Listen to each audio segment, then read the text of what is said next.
Brenda Davis, a visionary artist, fights for her life. When Brenda Davis talks to God, God talks back. Brenda is an outsider or a self-taught artist. She used to hang her paintings along the fence under the Country Ham sign in Autauga County, Alabama. That's where I met her back in 2010. Today, her work hangs in a major museum.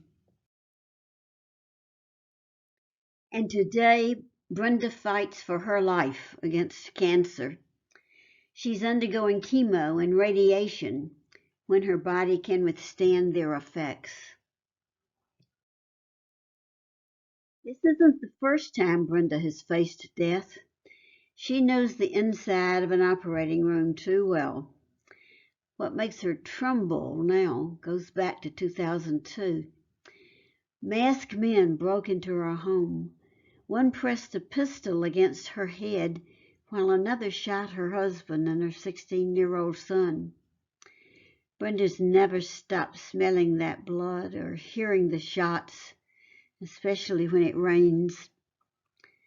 Not long after the invasion, she heard God tell her to paint her dreams. Because I'm her friend and a writer, she asked me to tell her story. It begins with conversations with God. God comes to Brenda in dreams and tells her what to paint, and she does what he says. Mythic creatures, symbols, patterns, things she's never studied or seen, fill her dreams. She paints them in bold colors on whatever surface is at hand.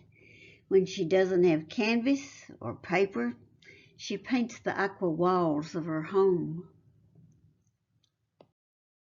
I can't help it. God tells me to, she says. God knows I can't read or write, so he tells me the stories.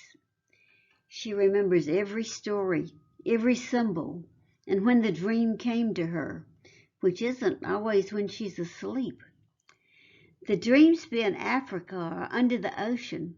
I've never been to Africa, and God knows I can't swim. I paint the walls to live in my dreams, she says.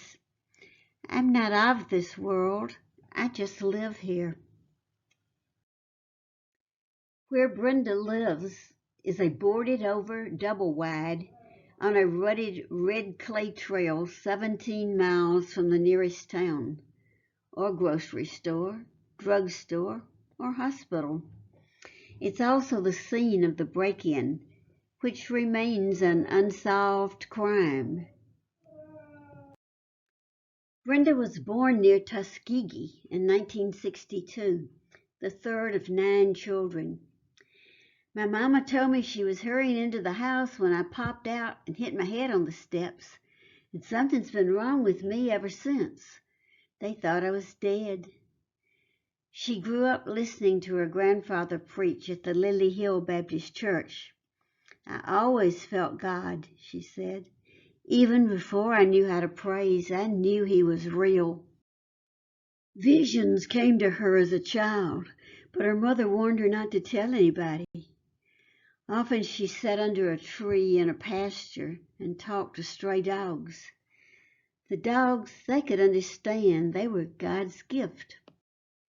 The first time Brenda set foot in a museum was at age 48 when she delivered 3 paintings to Atlanta's High Museum for their permanent collection. She and her husband had picked up cans along the highway to pay for gas to drive to Atlanta. Brenda may have a claim for her paintings, but a claim doesn't pay bills. It doesn't even buy more paint and canvas. Brenda's never had any money, but that hasn't stopped her from sharing all that she has. She shared the food on her table with a mute neighbor and later nursed him until he died. When she learned that her grandbaby was outdoors wearing only a diaper in December again, well, Brenda is now raising a 4-year-old and a 1-year-old. Yes, This is a Band-Aid fix for the children, and the timing is not at all good for Brenda, but it's the best possible at this time. The children are fed, clothed, and loved. That's why Brenda was awarded custody. I drove Brenda to the museum to deliver her paintings, and I joined her at UAB Hospital in Birmingham 2 summers ago to have a tumor removed from her brain. We've become friends since that hot June day under the country ham sign. More than friends. I live 200 miles from Brenda, but she has an uncanny way of knowing when I need a boost, a prayer, or a phone call from a friend. For my part, I've seen Brenda change over this time. From a woman who hasn't always stood up for herself, she's become a force who means business. She draws on every bit of energy and talent she can muster to do for herself and her family, determined to pay her own way. Brenda has reached out for help on occasion, and I'd never hesitate. If Brenda Davis asks for help, you can know the need is genuine, and she has exhausted every way to provide for it herself. What's amazing is how inventive she is, as when she began to paint on clothes. She looked like a cover for Vogue magazine in the outfit she wore to the museum where her painting was hung. A woman actually chased her down to buy the hat off her head. Yes, Brenda looked like a model that day. Gorgeous, but too thin. She'd lost a lot of weight, and too quickly. A very ominous change, one of many that led to surgery for lung cancer. Now Brenda's face to face with cancer again. She's ready to punch it down one more time. Brenda has proved she will fight. She is a survivor. She can beat this with your help. What does Brenda need? Gas for her car so she can get to her treatments. Daily chemo and radiation treatments are in Montgomery, a nearly 60-mile round trip. Figure that per week and 7 weeks to maybe $315.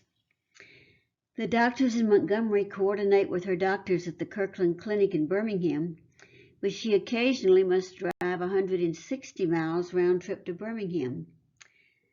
Gas alone should be about $25 per trip.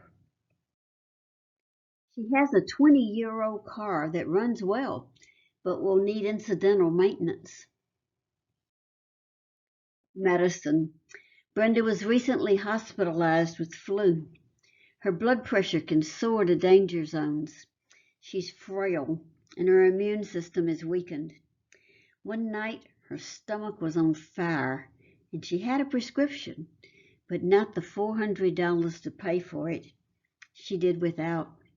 She has Medicaid, but her allotment ends long before her need.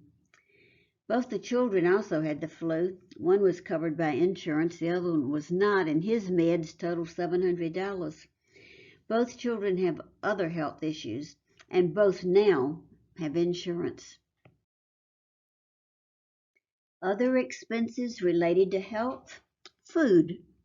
Brenda stretches $132 in food stamps to feed her family for a month. New food stamp rules may reduce that amount. Power bill. Her home has little insulation and winter is ahead. Occasional overnight stays when Brenda must go to Kirkland Clinic in Birmingham.